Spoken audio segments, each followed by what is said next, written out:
Hola, hola, ¿qué tal? Bueno, aquí estamos para comenzar un ciclo que se llama Explorando libros de Ken Wapnick sobre un curso de milagros y vamos a comenzar con estos dos libritos que se llaman Padres e hijos, nuestra clase más difícil. Este es el volumen 1 y el otro que tengo por aquí es el volumen 2.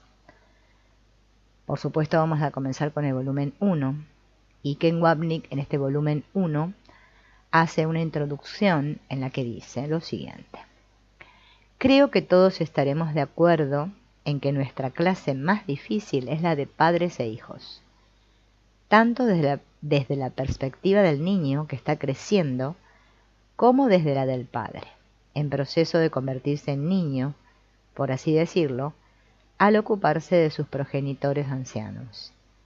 A lo largo de estos libros se explora la relación con nuestros padres como prototipo terrenal para todas las relaciones especiales subsiguientes, incluyendo aquellas que establecemos con nuestros propios hijos. Por lo tanto, esta relación alberga la totalidad del sistema de pensamiento de separación, culpabilidad, ataque y pérdida que procede del ego. Es prácticamente imposible concebir que alguien pueda recibir ayuda si no ha sanado previamente esta relación primordial que nadie aquí puede eludir. De hecho, sin esta sanación, la relación especial con nuestros padres se alzaría como una barrera que impediría sanar la relación que tenemos con Dios, que es la más importante de todas. Así que, tal y como nos enseña Jesús en un curso de milagros, si queremos alcanzar la meta, es decir, despertar del sueño de culpabilidad y regresar a casa, debemos aceptar los medios, perdonar nuestras relaciones especiales. Por lo tanto, dejar de perdonar refleja la decisión de mantenernos dormidos en medio de sueños de victimización, abuso, desdicha y dolor. Los padres nos ofrecen una magnífica oportunidad de acelerar nuestra trayectoria a lo largo del viaje. Jesús insiste reiteradamente en preguntarnos por qué razón elegiríamos no andar con Él y al hacerlo andar con todos nuestros hermanos que comparten por igual las pesadillas y los anhelos de despertar. Bien, entonces, esa es una introducción, ¿no? Y él comienza aquí con un mensaje que Jesús le da a Bill Tedford. Ustedes saben que Bill Tedford fue el coescriba del curso, ¿no? Junto a Helen Schucman. Y en esa introducción dice que el mensaje, este que se le dio a Bill, contiene material significativo con respecto a la relación padres e hijos, aunque el contexto fue totalmente distinto. El objetivo fue ayudar a Bill con su miedo, más que miedo, dice Ken, un terror, a hablar en público y a enseñar, a pesar de que estaba dotado de una magnífica voz. Helen y Bill eran profesores, ¿no?, de la psicología clínica en la Escuela de Médicos y Cirujanos de la Universidad de Columbia, en Nueva York. Helen empezó su labor como escriba del curso en 1965. En 1966, Bill tenía que dar una clase a unos estudiantes, ¿no?, de la universidad. Y esa idea de tener que impartir esta clase dice que lo paralizó, ¿no? No podía hablar en público. Entonces Helen lo tuvo que ayudar y dar la charla junto con él. Este mensaje le llega a Bill Tedford para poder superar este bloqueo relacionado con su problema de autoridad. Una parte de este mensaje aparece en el libro Ausencia de Felicidad, ¿no?, donde se cuenta la historia de Helen Schucman como escriba del curso. Y después dice que hay parte de esto que se dice aquí que está en el curso mismo, en el texto, en el capítulo 4, la enseñanza y el aprendizaje correctos, y algo en la última sección del capítulo 3. En este mensaje, que fue dictado a Bill Telford en 1965, Jesús entreteje los problemas de Bill con sus padres y su temor a enseñar. Comentaremos las palabras de Jesús a Bill desde la perspectiva de los principios que tienen que ver con nuestras propias experiencias como hijos y también como padres. Así que este libro no es para aquel que tiene hijos, o sea, para el que es hijo también, porque todos somos hijos de alguien, ¿no?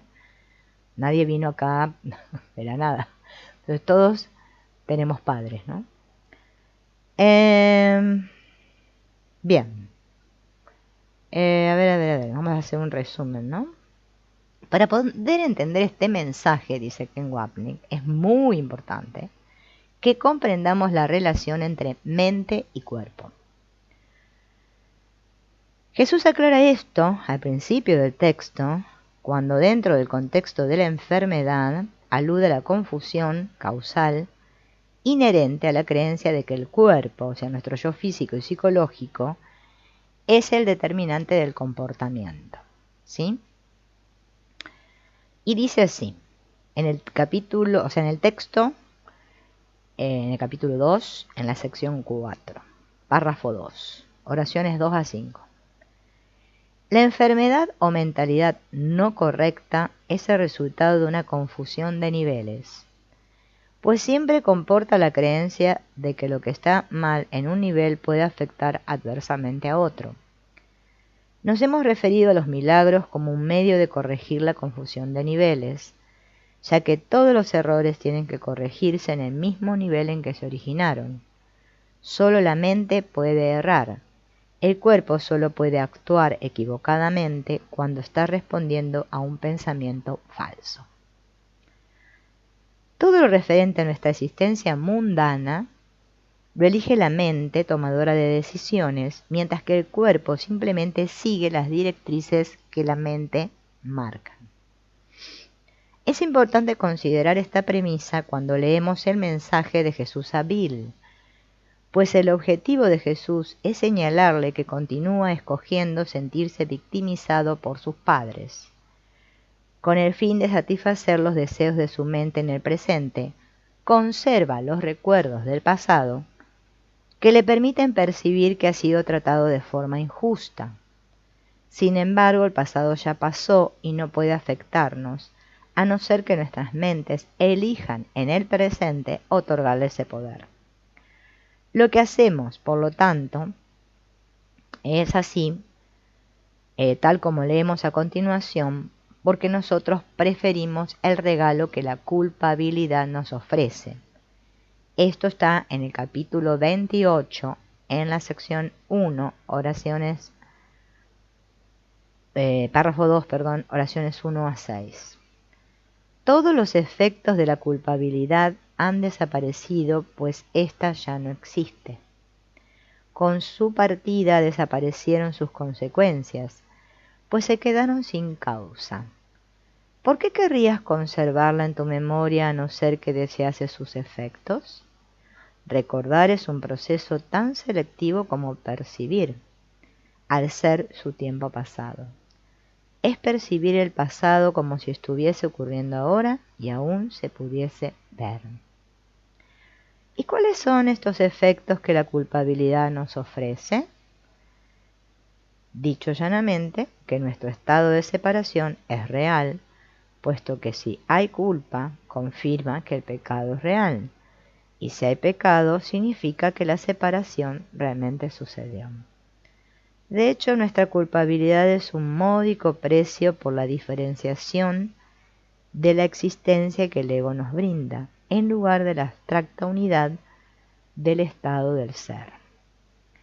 Además, el ego toma la culpabilidad de la mente, la reprime y luego la proyecta sobre los otros a fin de que ellos resulten ser los culpables del pecado que merece el eterno castigo de Dios. Por lo tanto, esperamos conservar mágicamente nuestra inocencia a la luz del pecado de otro. La relación padre-hijo nos ofrece a todos amplias oportunidades para exteriorizar esta dinámica de inocencia conseguida a expensas del pecado ajeno. Así que ahora vamos a ver el mensaje en sí, que comienza con lo siguiente. Como tú, Helen, has dicho tan a menudo, nadie ha adoptado como propias todas las actitudes de sus padres. Aquí se refiere a una idea que Helen solía aplicar en su consulta para ayudar a sus pacientes. Cuando la persona no cesaba de alegar que el origen de sus conflictos derivaba de una relación con padres difíciles, Helen los invitaba a observar cuidadosamente su proceso de crecimiento desde la infancia para ver que no solo no habían acogido todas las actitudes de sus padres, sino que habían sido muy selectivos al escogerlas. Aquí Jesús hace énfasis en este punto, basando su mensaje a Bill en lo que Helen llevaba años practicando antes del curso de milagros. En cada caso ha habido un largo proceso de elección, en el que el individuo ha escapado de aquellas actitudes que él mismo ha vetado, al tiempo que retiene aquellas por las cuales votó, o sea, las que desechó y retiene las que eligió. Bill no ha retenido las creencias políticas de sus padres, a pesar del tipo de periódicos que solían leer. La razón por la que podía hacerlo es que en este campo él se creía libre. Jesús explica que Bill decidió de qué actitudes se liberaría y por cuáles se dejaría esclavizar. En esta ecuación los padres de Bill fueron totalmente irrelevantes. Él los usó como excusa para atarse a ciertas áreas y liberarse de otras. Tenemos que darnos cuenta de nuestra falta de honestidad al declarar que somos lo que los padres han hecho de nosotros. La verdad es que hicimos una elección en el pasado que mantenemos en el presente, con el fin de retener en la memoria acontecimientos pasados, como justificación para sentirnos ahora neuróticos, deprimidos y víctimas. En los años 60 estaba en boga esto de la madre esquizofrenógena, que era una madre desequilibrada, y esta era la causa de que su pobre e inocente niño se volviera esquizofrénico. Cierto es que hay madres y padres perturbados que no ejercen una influencia sana en sus hijos, pero la verdad es que nadie es causante de la esquizofrenia de otro. Nadie hace que otro sea cosa alguna. Esta es una parte esencial del mensaje de Jesús, como acabamos de ver. Y a continuación, respecto a esta cuestión de actitud, Jesús explica lo que realmente aconteció entre Bill y sus padres. Y esto lo vamos